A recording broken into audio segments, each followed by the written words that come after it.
চন্দ্রিমা তার স্বামী রাহুল এবং শাশুড়ি মা ফাল্গুনী দেবীর সঙ্গে বাস করে। চন্দ্রিমার স্বামী রাহুল ভীষণ পরিমাণে স্টাইলিশ ছিল।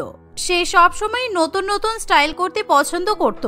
সুন্দর সুন্দর স্টাইলিশ জামা কাপড় পরা, স্টাইলিশ জুতা পরা, সেই সাথে নতুন নতুন হেয়ার স্টাইল করা রাহুলের পছন্দের বিষয় ছিল। শুধু তাই নয়, টিভিতে সেলিব্রিটিদের দেখেও রাহুল নতুন নতুন স্টাইল কপি করার চেষ্টা করত। টিভিতে রাহুল একজন লম্বা চুলওয়ালা সেলিব্রিটি হিরোকে দেখে আর তাকে রাহুলের খুবই ভালো লাগে। এর ফলে রাহুলও সেদিন থেকে চুল কাটানো বন্ধ করে দেয় আর নিজের চুলের দৈর্ঘ্য বাড়াতে শুরু করে। এই তো আমার চুলটা অনেকটাই বড় হয়েছে। ওয়াও, আমাকে দেখতে কত সুন্দর লাগছে। আমাকে তো হিরোটার থেকে অনেক বেশি ভালো লাগছে। রাহুল, তুমি কি পাগল হয়ে গেছো? আমি ভাবলাম তুমি কাজের চাপে হয়তো চুল কাটানোর সময় পাচ্ছ না, কিন্তু তুমি যে ইচ্ছে করে তোমার চুল বড় করছো সেটা তুমি জানতাম না। তোমার কি মেয়ে সাজার শখ হয়েছে? কেন, শুধুমাত্র মেয়েরাই কি নিজেদের চুল বড় করতে পারে নাকি? ছেলেরা কি চাইলে নিজেদের চুল বড় করতে পারে না? আমি জানি এই বড় চুল আমাকে দারুণ মানাচ্ছে, তাই আমি আমার চুল আরো বড় করব। তোমাকে মোটেই ভালো লাগছে না, দেখতে ভীষণই জঘন্য মনে হচ্ছে। আমি কদিন ধরেই ভাবছি তোমাকে চুল কাটানোর কথা বলবো, কিন্তু রোজ ভুলে যাই। আজকে যাও, সেলুনে গিয়ে চুলটা কেটে এসো, তাহলে যদি মানুষের মতো দেখতে লাগে। আমি বললাম তো আমি কোনো মতে চুল কাটবো না। আর তাছাড়া আমি তোমার কথা শুনে কেন আমার স্টাইল চেঞ্জ করতে যাব? আমি যদি এখন তোমাকে বলি তোমার লম্বা চুল কেটে ছোট করে দাও, তাহলে তুমি কি সেটা করতে পারবে? পারবে না তো, কারণ আমি জানি তুমি তোমার চুলকে খুব ভালোবাসো। সেরকম আমি আমার চুলকে খুব ভালোবেসে ফেলেছি, আর আমি আমার চুল কাটতে পারবো না। এই বলে রাহুল অফিসের জন্য বেরিয়ে যায়। রাহুলের কথা শুনে চন্দ্রিমার ভীষণ রাগ হয়। তবে চন্দ্রিমা মনে করে রাহুল কিছুতেই বড় চুল রাখতে পারবে না।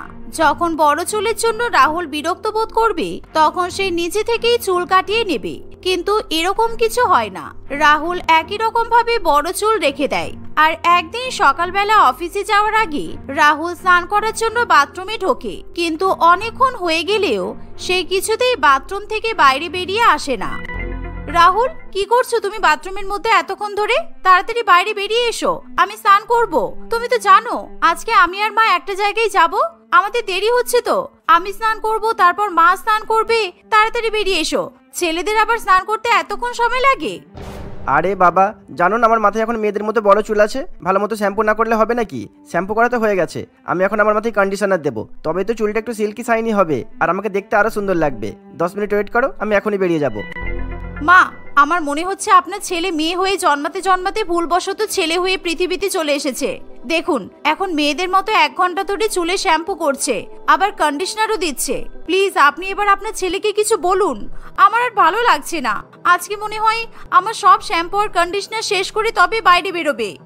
কিছুক্ষণ পরেই রাহুল বাথরুম থেকে বাইরে বেরিয়ে এসে বলে, উফ, শ্যাম্পু তো শেষ হয়ে গেছে, ভালো করে শ্যাম্পুও করতে পারলাম না, আর কন্ডিশনার তো সামান্য ছিল। চন্দ্রিমা, তুমি যে আমার কাছ থেকে এত এত টাকা নাও, সেই টাকাগুলো নিয়ে কি করো বলো তো? আমার জন্য আলাদা করে শ্যাম্পু আর কন্ডিশনার কিনে রেখে দেবে, কেননা এবার থেকে আমাকে প্রত্যেকদিন চুলে শ্যাম্পু আর কন্ডিশনার দিতে হবে, তবে আমার চুল সুন্দর হবে, বুঝেছো?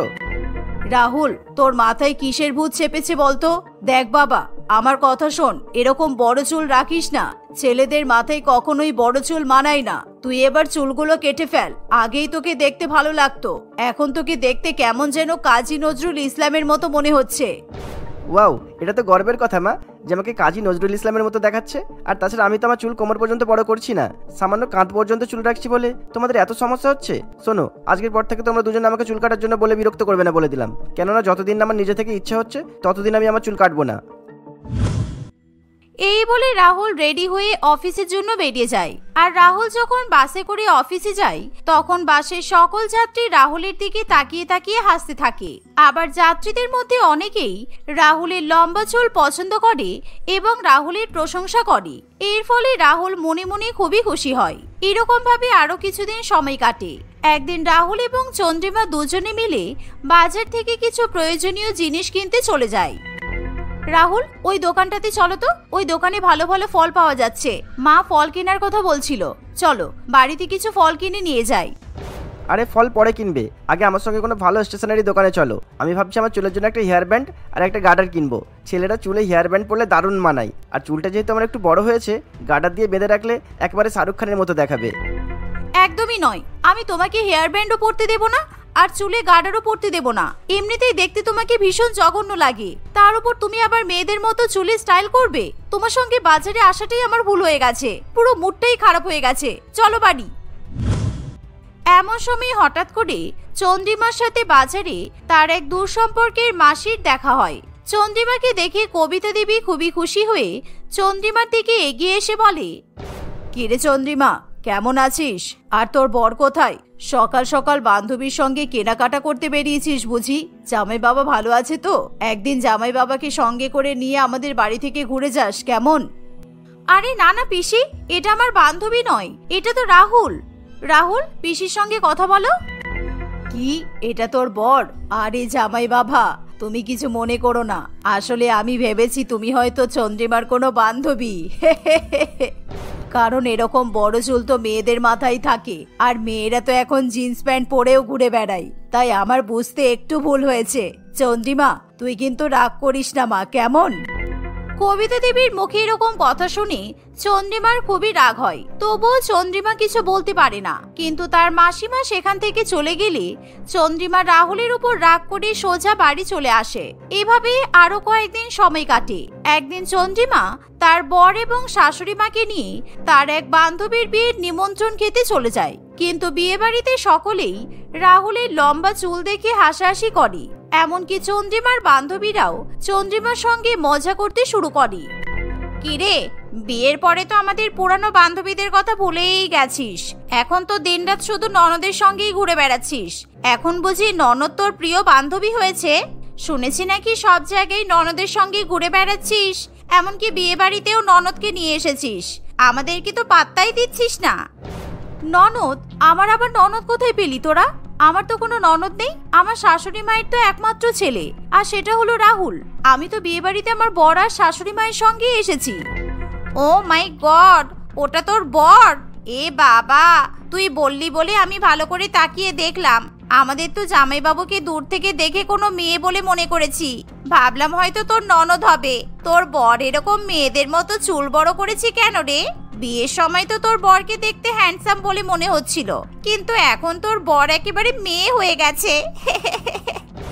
নিজের বন্ধু বান্ধবদের মুখে এরকম অপমানজনক কথা চন্দ্রিমা কিছুতেই সহ্য করতে পারে না, তাই তখনই সে বিয়ে বাড়ি থেকে কাউকে কিছু না বলে সোজা বাড়িতে চলে যায়। কিছুক্ষণ পর রাহুল এবং তার মা যখন বাড়িতে আসে। কি হলো চন্দ্রিমা, তুমি কাউকে কিছু না বলেই বাড়ি থেকে বেরিয়ে এলে? আমি আর মা তোমাকে কত খোঁজাখুঁজি করলাম, ফোন করছি তুমি ফোনও ধরছো না, কি হয়েছে তোমার? কি হয়েছে? তোমার জন্য কি হচ্ছে না বলো? যেখানেই যাচ্ছি শুধুমাত্র তোমার এই বড় চুলের জন্য আমাকে অপমানিত হতে হচ্ছে। তুমি যতদিন না তোমার এই বড় চুল কাটবে ততদিন আমি তোমার সঙ্গে কোথাও যাব না। আমার লজ্জা লাগে তোমার সঙ্গে বাইরে যেতে। ঠিক আছে, কোনো প্রয়োজন নেই আমার সঙ্গে বাইরে খাওয়ার। আমি তো এমনিও বিয়ে বাড়িতে যেতে চাইছিলাম না, তুমি জোর করে আমাকে নিয়ে গেলে। আর তাছাড়া যতই যাই হয়ে যাক না কেন, আমি কিছুতেই আমার বড় চুল কেটে ছোট করবো না। রাহুলের কথা শুনে চন্দ্রিমার খুবই রাগ হয়, তাই চন্দ্রিমা রাহুলের সঙ্গে কথা বলাই বন্ধ করে দেয়। আর রাহুলও চন্দ্রিমার উপর অভিমান করে থাকে, তাই বেশ কিছুদিন ধরেই তাদের দুজনের মধ্যে কোনো কথোপকথন হয় না। আর এরই মধ্যে রাহুলের অফিস থেকে কাজের অনেক চাপ আসে, এর ফলে রাহুল তার বড় চুলের ঠিক মতো যত্ন নিতে পারে না। এমনকি অনেকদিন যাবৎ রাহুল তার চুলে শ্যাম্পু করারও সময় পায় না। এর ফলে রাহুলের চুলে অনেক ময়লা নোংরা জমা হয়, এমনকি তার মাথায় উকুন বাসা বাঁধে। আর উকুনের জন্য রাহুল দিনরাত মাথা চুলকাতে শুরু করে। উফ, আমার মাথায় এত চুলকাচ্ছে কেন কি জানি? কি হয়েছে আমার মাথায় আমি তো বুঝতে পারছি না। ও মা, আমার মাথায় কি হয়েছে দেখো তো, আমার মাথায় কিন্তু ভীষণ চুলকাচ্ছে। সর্বনাশ, তোর মাথায় তো উকুন হয়েছে। আমি বলছি শোন, এবার কিন্তু মাথার চুলটা কেটে ফেল। আগে যেরকম ছোট চুল ছিল সেরকম ছেলেদের মতো চুল করে নে, না হলে উকুনের জ্বালায় কিন্তু টিকতে পারবি না তুই। আর এমনিও তোর এই চুলের জন্য তোর আর বৌমার সম্পর্ক কিন্তু অনেক খারাপ হয়ে গেছে। আবার বৌমা বলছিল নাকি কয়েকদিনের মধ্যেই বাপের বাড়িতে চলে যাবে। দেখ বাবা, এবার কিন্তু জল অনেক দূর পর্যন্ত গড়িয়ে গেছে। তুই নিজেদের সম্পর্ক বাঁচাতে চাইলে চুলটা কেটে ফেল। মায়ের কথা শুনে রাহুলের খুবই খারাপ লাগে, আর তার উপর রাহুল কিছুতেই উকুনের জ্বালাতন সহ্য করতে পারে না। তাই রাহুল এবার ঠিক করে সে তার বড় চুল কেটে দেবে। আর রাহুলের কথা শুনে তার বউ এবং মা দুজনেই খুবই খুশি হয়। আর রাহুল যখন সেলুনে যাবে বলে বাড়ি থেকে বেরোতে যাবে, ঠিক সেই সময় রাহুলের এক বন্ধু প্রীতম সেখানে আসে। আরে রাহুল, কোথায় যাচ্ছিস? তোর জন্য আমি গুড নিউজ নিয়ে এসেছি। তুই যে ওই শ্যাম্পুর অ্যাডের জন্য অডিশন দিয়েছিলিস না, ওই অডিশনটা তুই জিতে গেছিস। সবাই তোর শ্যাম্পুর অ্যাড ভীষণ পছন্দ করেছে। এই দেখ তোর ফার্স্ট পেমেন্ট। প্রীতমের কথা শুনে রাহুল মাথা চুলকাতে চুলকাতে বলে, ঠিক আছে ভাই, কিন্তু এখন তো আমি সেলুনে যাচ্ছি আমার চুল কাটতে, কেননা আমার মাথায় উকুনে ভরে গেছে, আর আমি চাইলেও আমার চুল বড় রাখতে পারবো না, কারণ উকুনের জ্বালায় আমি একটু শান্তিতে বসতে পর্যন্ত পারছি না। আরে ভাই, তুই কি পাগল হয়ে গেছিস? তুই চুল কাটিস না, তা না হলে এত ভালো সুযোগ হাতছাড়া হয়ে যাবে। কেননা তুই ভাবতে পারছিস না তুই এই কয়দিনে কতটা ফেমাস হয়ে গেছিস। এক একটা অ্যাডের শুটিং এর জন্য তুই লক্ষ লক্ষ টাকা পাবি, তারপর তুই সেলিব্রিটি হয়ে যাবি ভাই, তুই অনেক বড় লোক হয়ে যাবি। না রে ভাই, আমার সেলিব্রিটি হওয়ার দরকার নেই, বা নাইবা আমার টাকা পয়সার দরকার। আমি আমার বউকে খুব ভালোবাসি, আর আমার কাছে আমাদের সম্পর্ক অনেক গুরুত্বপূর্ণ। আমি যদি চুল না কাটাই তাহলে আমার বউ আমাকে ছেড়ে চলে যাবে, তাই আমার ইচ্ছা থাকলেও শুধুমাত্র চন্দ্রিমার জন্য আমাকে চুল কাটতেই হবে। দূর থেকে দাঁড়িয়ে চন্দ্রিমা এবং তার শাশুড়ি মা রাহুল ও প্রীতমের সব কথাই শুনতে পায়। আর রাহুলের মুখে এরকম কথা শুনি চন্দ্রিমার চোখে জল চলে আসে। চন্দ্রিমা বুঝতে পারে রাহুল তাকে কতটা ভালোবাসে। সেই সাথে চন্দ্রিমা এটাও ধারণা করতে পারে রাহুল যদি চুলের বিভিন্ন রকম প্রোডাক্টের অ্যাডভার্টাইজমেন্ট করার সুযোগ পায় তাহলে তারা খুব কম সময়ের মধ্যে অনেক বড়লোক হয়ে যাবে। তাই চন্দ্রিমা রাহুলের কাছে গিয়ে বলে, রাহুল, তোমার চুল কাটানোর কোনো দরকার নেই। আমার এটা দেখে খুব ভালো লাগলো যে তুমি টাকা পয়সা সবকিছু ছেড়ে আমাকে তোমার জীবনের সবচেয়ে বেশি প্রাধান্য দিচ্ছ। আজকের পর থেকে তোমার যেরকম ভাবে স্টাইল করার ইচ্ছা তুমি সেরকম ভাবে স্টাইল করতে পারো। আমি তোমাকে কোনো কিছুতে বাধা দেব না, আমি কথা দিচ্ছি। চন্দ্রিমার কথা শুনে রাহুল কিছুতেই বিশ্বাস করতে পারে না। কি তুমি সত্যি বলছো তো? আমি যদি চুল না কাটি তাহলে তুমি আবার আমাকে ছেড়ে চলে যাবে না তো? না, কখনোই না। আর তুমি চুল কাটানোর কথা ভাবা ছেড়েই দাও, কারণ এই চুলের জন্যই তুমি ফেমাস হতে চলেছো। তোমার তো ছোটবেলা থেকেই স্বপ্ন ছিল তুমি সেলিব্রিটি হবে, আর এই চুল নিয়ে তোমার জীবনে কত সমস্যা হয়েছে, কিন্তু একদিন দেখবে এই চুলের জন্যই সবাই তোমাকে চিনবে। আর তুমি উকুন নিয়ে চিন্তা করো না, আমি আজকেই উকুন মারার ওষুধ কিনে নিয়ে এসে তোমার মাথায় সব উকুন দূর করে দেব, কেমন? চন্দ্রিমার কথা শুনে রাহুল খুবই খুশি হয়। সেদিনই চন্দ্রিমা বাজার থেকে উকুন মারার ওষুধ নিয়ে এসে রাহুলের মাথায় লাগিয়ে দেয়। এর ফলে রাহুল উকুনের হাত থেকে রেহাই পায়, আর চন্দ্রিমা রাহুলের চুলের আরো যত্ন নিতে শুরু করে। এর ফলে রাহুলের চুল আরো সুন্দর হয়ে যায়। আর রাহুল কয়েক মাসের মধ্যেই অনেক বড় বড় কোম্পানি থেকে চুলের অ্যাড করার জন্য অফার পায়। রাহুল তার বড় চুলের অ্যাডের জন্য খুব তাড়াতাড়ি বিখ্যাত হয়ে ওঠে। শুধু তাই নয়, এখন রাহুল এবং তার পরিবার ধনী ব্যক্তিদের তালিকার মধ্যেও স্থান পায়। মেয়ে অফিস যাবে বলে পারমিতা দেবীর টিফিন বাক্স প্যাক করতে শুরু করে। সেই সময় বাড়ির বৌমা কমলা তার শাশুড়ি মায়ের কাছে আসে। কমলার একেবারেই এই বিষয়টা পছন্দ নয় যে তার শাশুড়ি মা প্রত্যেকদিন নিজের মেয়েকে টিফিন বানিয়ে দেবে আর বৌমাকে অফিসে যাওয়ার সময় টিফিন দেওয়ার বেলায় দ্বিচারিতা করবে। তাই কমলা মাঝে মাঝেই তার শাশুড়ি মায়ের সঙ্গে লঙ্কা কাণ্ড বাঁধিয়ে দেয়। একদিন পারমিতা দেবী তার মেয়ে রশনির টিফিন বক্স প্যাক করছে, এমন সময়, আপনি তো বেশ ভালোই মেয়ে আর বউয়ের মধ্যে পার্থক্য করছেন দেখছি। আপনার কোনোদিনও মনে হয় না যে নিজের বৌমাকেও একটু অফিসে যাওয়ার সময় খাবার তৈরি করে দিই? আপনি এমন ভাবে রান্না করেন সেই খাবার শুধুমাত্র আপনার মেয়ে অফিসে নিয়ে যেতে পারে, আমার জন্য তো কিছু বেঁচেই থাকে না। নিজের বুড়ি শাশুড়ি মাকে এমন কথা শোনাতে তোমার লজ্জা করে না? কোথায় প্রত্যেকদিন সকালবেলা উঠে তুমি সবাইকে রান্না করে খাওয়াবে তা নয়, তোমার টিফিন বক্স আমাকে প্যাক করে দিতে হবে। ভালোই তো আছো দেখছি। আপনি যদি আমার নিজের মা হতেন তাহলে এই কথা আজকে বলতে পারতেন না। নিজের মেয়েকে টিফিন তৈরি করে দেওয়ার সময় আপনার বয়স কমে যায়, তাই না? আর আমার জন্য রান্না করতে গেলে আপনি তো বুড়ি হয়ে যান। এভাবেই এক কথায় দু কথায় তাদের বউ শাশুড়ি মায়ের ঝগড়া বেঁধে যায়। ধীরে ধীরে শাশুড়ি বৌমার ঝগড়া যেন আরো বাড়তেই থাকে। এমন সময় কমলা রেগে গিয়ে আর কিছুতেই শ্বশুর বাড়ির কোনো খাবার খেতে চায় না।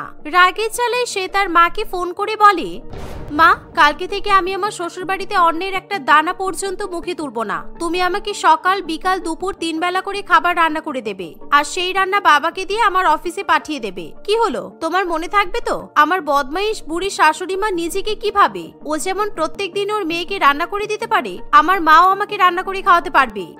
আরে পাগল মেয়ে, নিজের শাশুড়ি মায়ের সঙ্গে এরকম ঝগড়া করতে নেই। তোর এখন বিয়ে হয়ে গেছে, তাই তোকে একটু বুঝে শুনে চলতে হবে। আর তোর বাবার বয়স কি কম হলো? প্রত্যেকদিন কিভাবে তোকে অফিসে গিয়ে খাবার দিয়ে আসবে বলতো?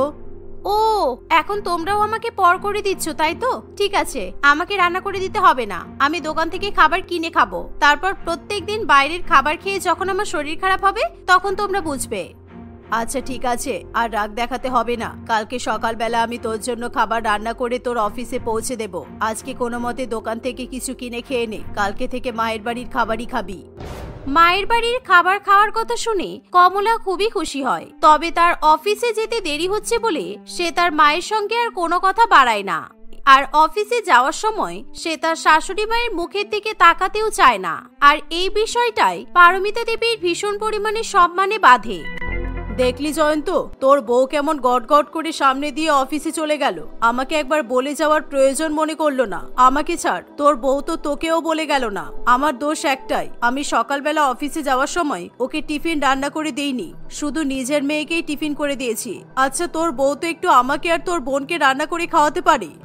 মা, তুমি পারো বটে, তুমি তো জানো ও অনেক উঁচু পোস্টে চাকরি করে বলে বরাবরই ওর অহংকারটা একটু বেশি। আমি ওর চেয়ে কম টাকা ইনকাম করি বলে আমাকে তো পাত্তাই দেয় না। তাই তুমি কি করে ভাবতে পারো যে তোমার হাতে হাতে হেল্প করবে, মা আমাদেরকে রান্না করে খাওয়াবে?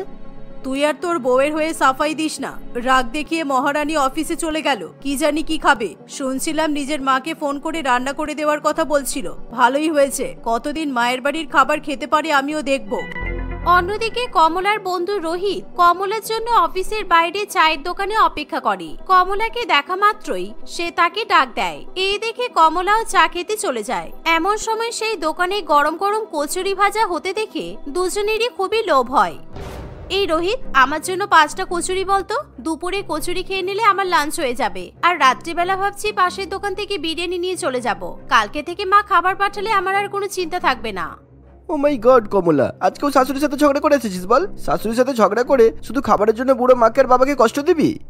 এই চুপ কর, বেশি বড় বড় কথা বলিস না তো। অতই যখন আমার মা আর বাবার প্রতি দরদ, তাহলে তোর মা আর বাবাকে বলবি আমার জন্য কাল থেকে খাবার পাঠাতে।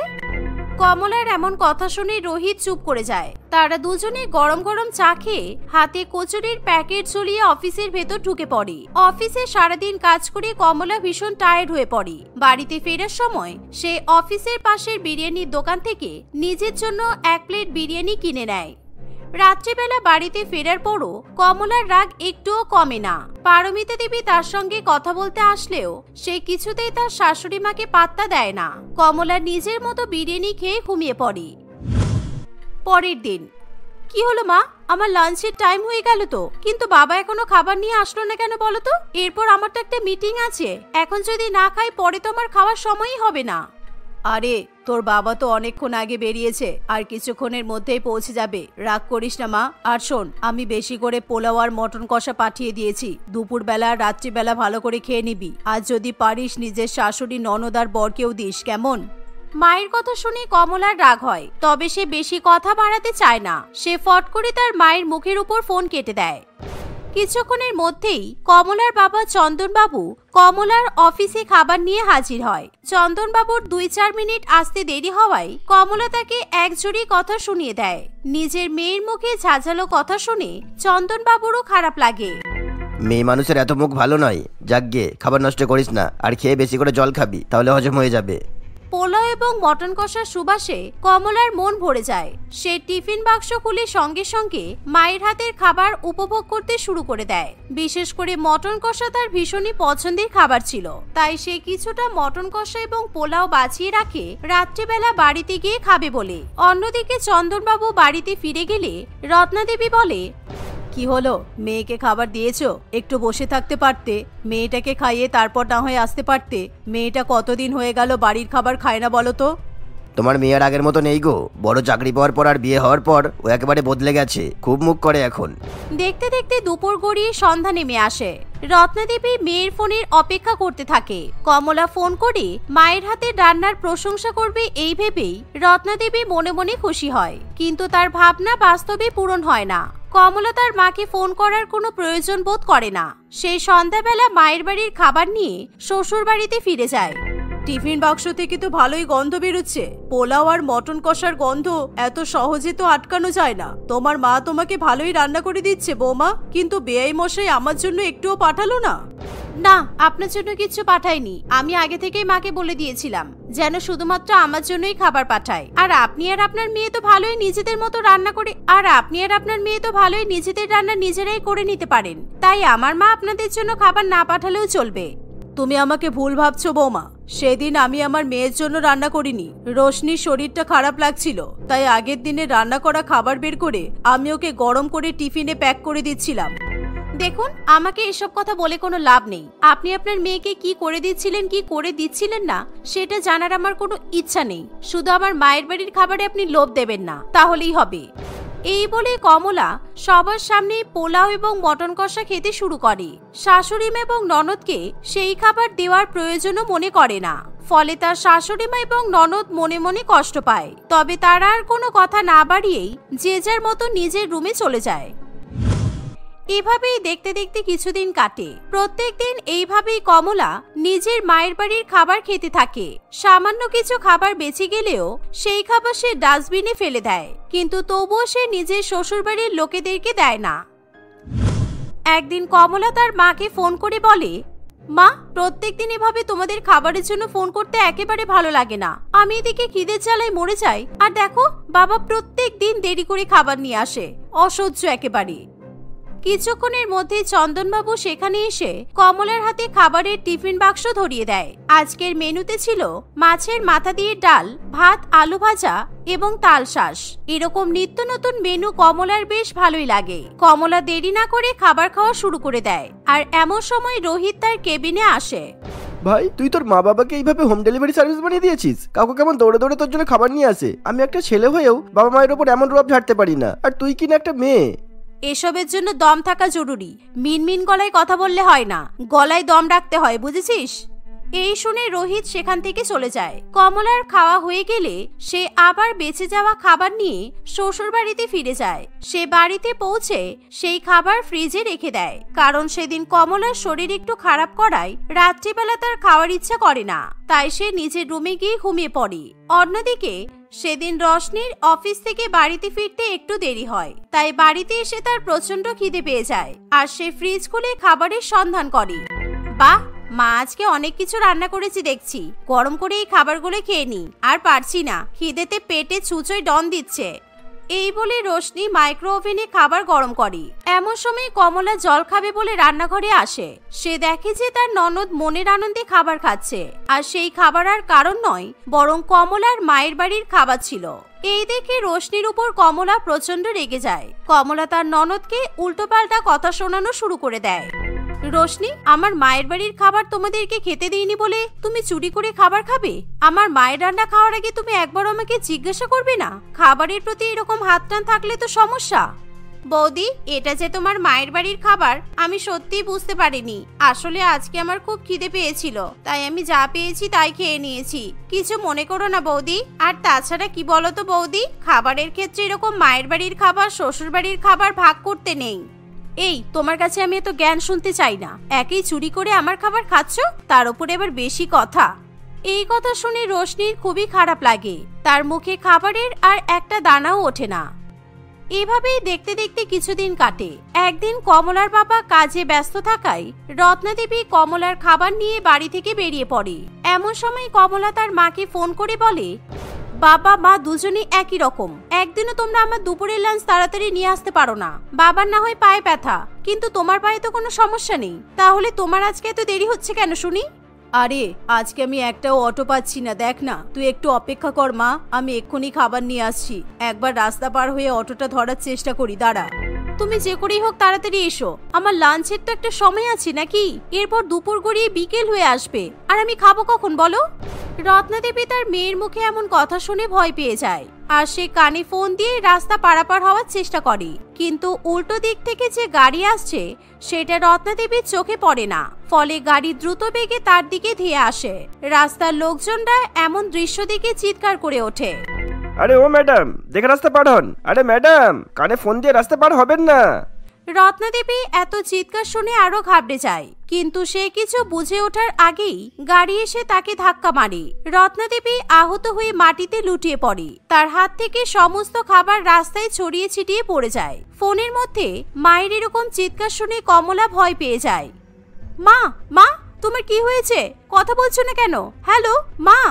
অ্যাক্সিডেন্টের কারণে রত্নাদেবীর হাত থেকে ফোন রাস্তার উপরে পড়ে ভেঙে চৌচির হয়ে যায়। এর ফলে কমলা তার মাকে ফোন করে পায় না। এমন অবস্থায় কমলা প্রচন্ড টেনশনে পড়ে। অন্যদিকে বিশাল অ্যাক্সিডেন্ট দেখে রাস্তার লোকজন তাড়াতাড়ি করে রত্না দেবীকে হাসপাতালে নিয়ে যায়। কমলা তৎক্ষণাৎ অফিস থেকে বেরিয়ে যায় আর সে রাস্তাতে গিয়ে জানতে পারে তার মায়ের অ্যাক্সিডেন্ট হয়েছে।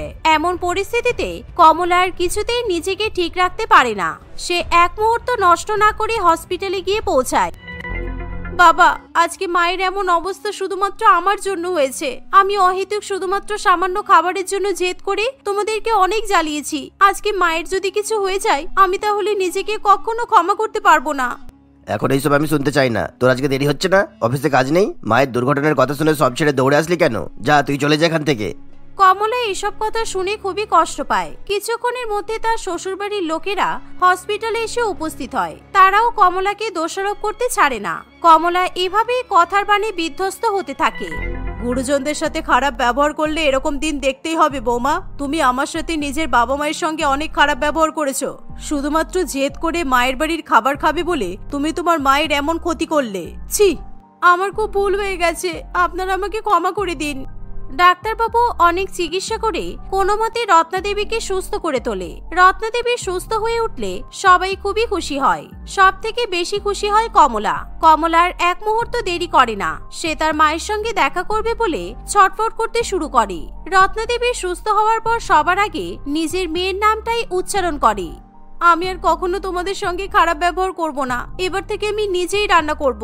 আর শুধুমাত্র নিজের জন্য নয়, আমি সবার জন্য রান্না করব। একমাত্র আমার জেদ আর অসভ্যতামি আর জেদের কারণে আজকে আমাকে এই দিনটা দেখতে হয়েছে। তোমরা সবাই আমাকে ক্ষমা করে দাও প্লিজ।